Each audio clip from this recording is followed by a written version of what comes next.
Hi, and welcome to MTC Slip, where we come together to talk about loss. I don't know if you've been in a lot of houses, but with my parents owning a family business, I have been in a lot of houses over the years. Something that strikes me is the difference of environments. Even if one house that we've been to is owned by different people, or if it's one house just the next door over, and that person that owns that house that's creating an environment that you're in can either make that service call a very easy thing to do, or they can make things very difficult. It might be really dirty and things are piled up in your way, or you have the nice lady who answers the door and her carpets are pristine, and she turns around and looks at you square in the face and says, "I'm so sorry for the mess." She means it. And that is reflective of how our relationships and how we go through life are affected also, because when you're dealing with the trauma of loss and you've got so much to work through, other people can set up an environment that might not be helpful to our healing. And there are some people that are going to have a toxic reaction to your loss, or your loss is going to bring out the fact that they are toxic people. And it can feel worse sometimes to go through those interactions and make that discovery sometimes than it is to go through the loss event, depending on how awful what you're going through with those people are. But these people don't need to control your life, and there are so much help out there for what the kind of overused term toxic is nowadays. So what you need to be able to do is spot those toxic people or their behaviors that are toxic and know when to walk away. And what we're going to do here is go through some steps of how to handle what is a structureless, crazy event or person that might just be eating you up. The book that we're going to use as our guide is When to Walk Away by Gary Thomas. And he, if you summarized it, wants you to speak truth into that situation, that person, guard your sanity, and double down on prayer, which are great pieces of advice. Not what we're going to be doing as our steps necessarily. So just keep those in mind. WebMD, I think that Gary does a great job of kind of giving you some really long case study kind of examples of what toxic is, but I wanted to get kind of a list from a quick source, and then we added on some examples from the book and kind of my interpretation. So there people that are toxic might always be dealing in drama. They don't respect your boundaries. They manipulate others for what they want. They might abuse substances like alcohol or drugs. In my opinion, they might gather a mob, use threats or ultimatums, or lie and gossip. Then Gary puts these categories. He says one's a murder spirit, one's controller. And then he suggests that even with all of the list of different examples, they could be crossing over at some point for you. So he kind of calls them a self-absorbed wrecking ball, not just difficult people, constant chaos, not just disagreeing, but silencing you, stopping your growth, zapping your strength, and assaulting your health, scapegoating, not responding to any empathy. Toxic people will focus on your reaction to what they've done instead of what they have done to you. They'll demonize you. And he mentions controlling is an act of evil. Toxic people, by definition, don't respect the personhood of others.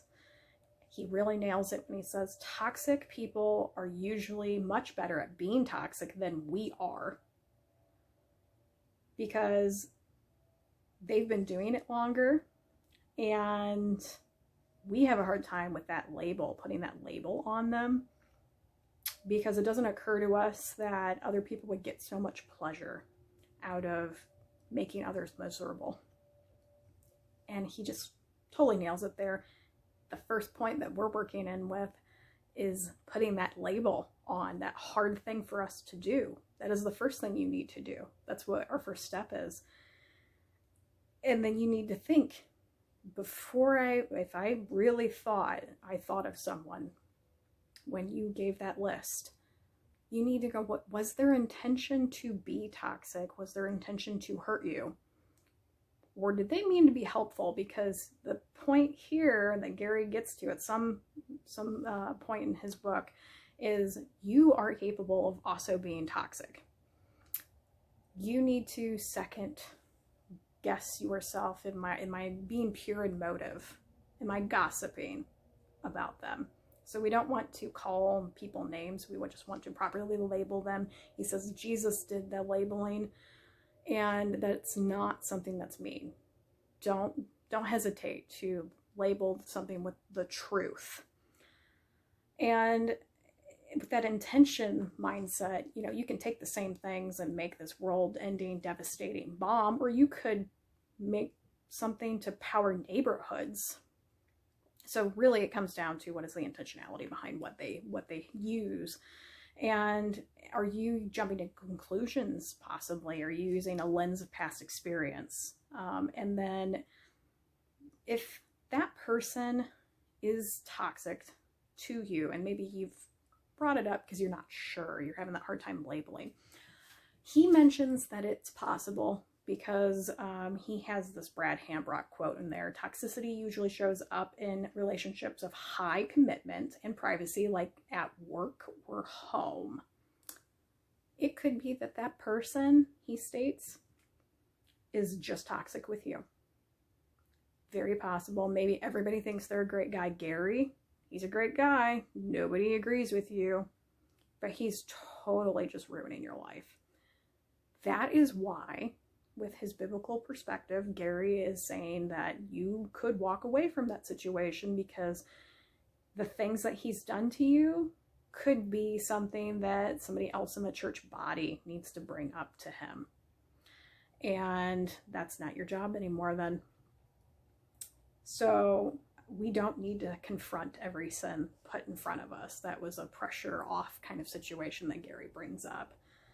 And what we need to think about, are we gossiping? Are we using us as the standard? Are we being prideful of, did Gary really do something mean, or am I just the standard that I'm putting him up against? That's pride. And if Gary did do toxic things, he is a toxic person, do not let him drag you down. So those are the things we need to think about when we're going, I don't want to be toxic. We need to put that label on it, and we need to stay above water there. And then if you have that toxic person, the second thing you need to do is communicate and define your boundaries with them. And if you don't know what proper boundaries are, you haven't worked through that a lot, the book Boundaries by Dr. Townsend and Dr. Cloud is fantastic. And what they tell you is that we need things that will nurture us inside our fences and keep things that harm us outside.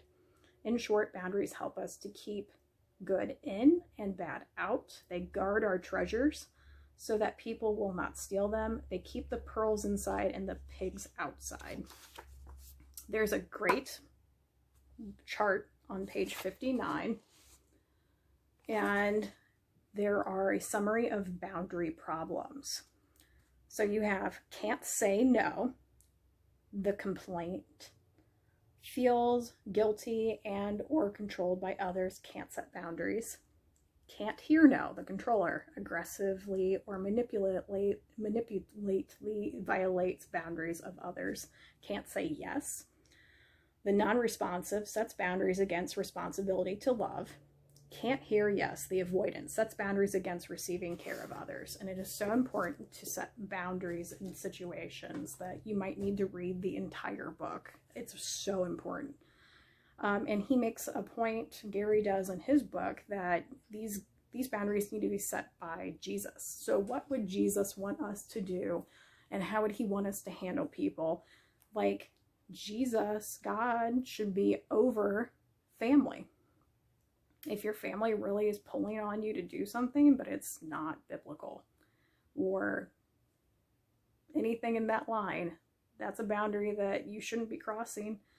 And your boundary might be something simple, as much as I just need some time and space. My husband has had some work run-ins with our loss story that I've talked about before, where they've said some mean stuff. It is I need some time and space away from that person. Resolution was just setting a new boundary there. That's fine. Go ahead and do that. We need to not be responsible for others' actions, and we need to treat them as if they're already healthy. So if you're dealing with somebody who you hit that list and you're like, all of them, they're all of those things, that boundary is there that you set for a reason, and you need to not react and adjust that boundary when they have that toxic reaction to the boundary. And Dr. Cloud and Townsend say one sure sign of boundary problems is when your relationship with one person has the power to affect your relationships with others.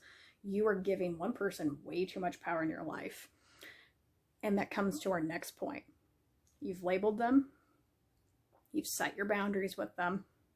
You might need to know when to walk away. And I differ with Gary here in this point, because he is giving the example that you are going to follow Jesus and you're going to let that person walk away, then you can walk away.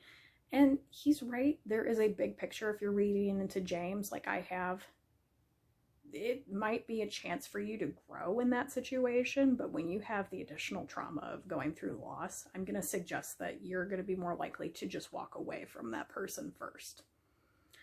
And that might just be a quick walk away boundary, or that might be a longer walk away boundary.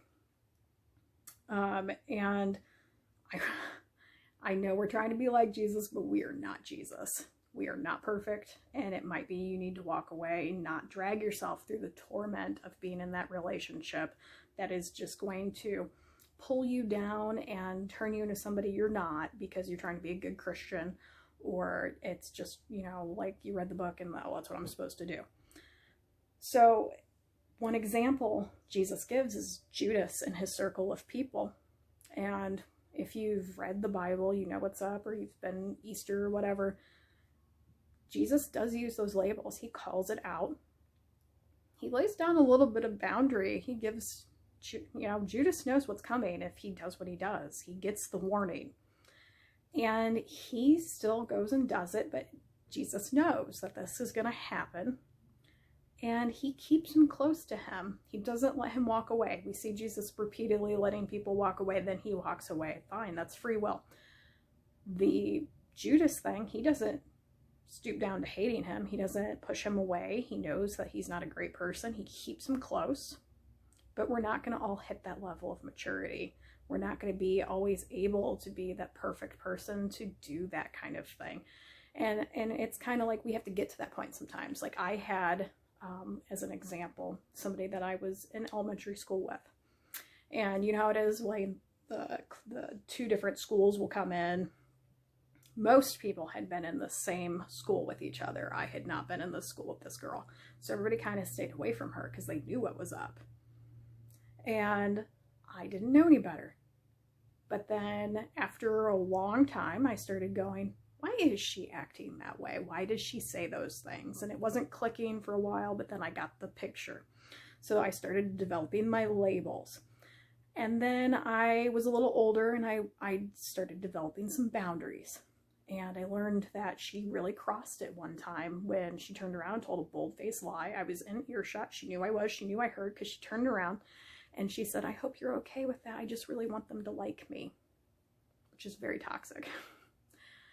And I saw that and I realized what was going on, and I gave myself space and time. And even though I tried to be a good person and I tried to give them time and I gave them warnings and we did this whole boundaries establishment, she never changed. She never turned, into a different person. It's just who she was. I had to walk away from that, even though she was trying to cling to me. that was the kind of situation that I think you might run into with some of these people. They might be too close. They might be in your work. They might be in your home. And sometimes you might have to walk away. And it's okay, because we're not Jesus, and you do need to heal with your loss. And that might be the choice you have to make, even though it's really hard.